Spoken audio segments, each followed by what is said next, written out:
പ്രിയപ്പെട്ടവരെ, നിങ്ങളെല്ലാവരും അറിഞ്ഞു കാണുമായിരിക്കും രാജ്യം കണ്ട ഏറ്റവും വലിയ ആകാശ ദുരന്തം. അഹമ്മദാബാദിൽ നിന്നും ലണ്ടനിലേക്ക് പറന്നുയർന്ന എയർ ഇന്ത്യ വിമാനം തകർന്നു വീണ സംഭവം.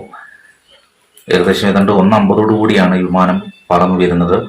ഏതാണ്ട് കുറച്ച് മിനിറ്റുകൾക്കുള്ളിൽ തൊട്ടടുത്തുള്ള ജനവാസ മേഖലയിലേക്ക് തകർന്നു വീഴുകയായിരുന്നു എന്നാണ് അറിയാൻ കഴിയുന്നത്. അപ്പോഴത്തെ ഒരു BJ മെഡിക്കൽ കോളേജിന്റെ ഹോസ്റ്റലിലേക്കാണ് തകർന്നു വീണതെന്നാണ് അറിയാൻ കഴിയുന്നത്. ഏതാണ്ട് 242ഓളം യാത്രക്കാരുണ്ടായിരുന്നു. 230 യാത്രക്കാരും 12 പേർ ജീവനക്കാരാണ്. ആകെ അങ്ങനെ 242 പേരുണ്ടായിരുന്നു. ഈ 242 പേരും മരണപ്പെട്ടു എന്നാണ് അറിയാൻ കഴിയുന്നത്.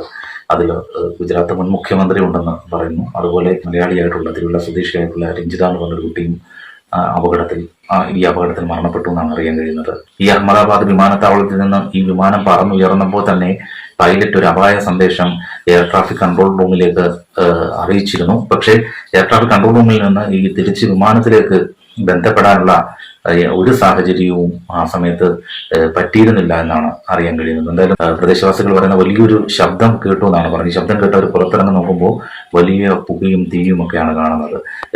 രക്ഷാപ്രവർത്തകർ ഉടനടി എത്തിയെങ്കിലും അവർക്കും അങ്ങോട്ട് എടുക്കാൻ പറ്റാത്ത അവസ്ഥയായിരുന്നു.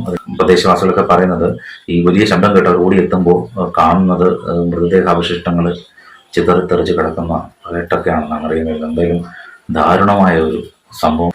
ഏതാണ്ട് 242 പേരിൽ 169ഓളം പേരാണെന്ന് തോന്നുന്നു. അത്രയും പേര് ഇന്ത്യക്കാരാണ്.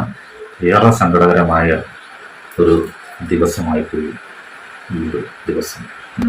242 പേരാണ് ഒന്നും അറിയാതെ നഷ്ടപ്പെട്ടത്. ഈ ഒരു വലിയ അപകടത്തിന് കാരണം എന്താണെന്നുള്ളത് ഇതുവരെ വ്യക്തമായിട്ടില്ലെന്നാണ് അറിയാൻ കഴിയുന്നത്. ഇത് സാങ്കേതിക തകരാറാണോ അതോ എന്തെങ്കിലും അട്ടിമറികളോ ആണോ എന്നുള്ളതൊന്നും വ്യക്തമല്ല. എന്തായാലും ഏറെ സങ്കടകരമായ ഒരു വാർത്തയാണ് വ്യാഴാഴ്ച ഉച്ചയോടെ നമ്മൾ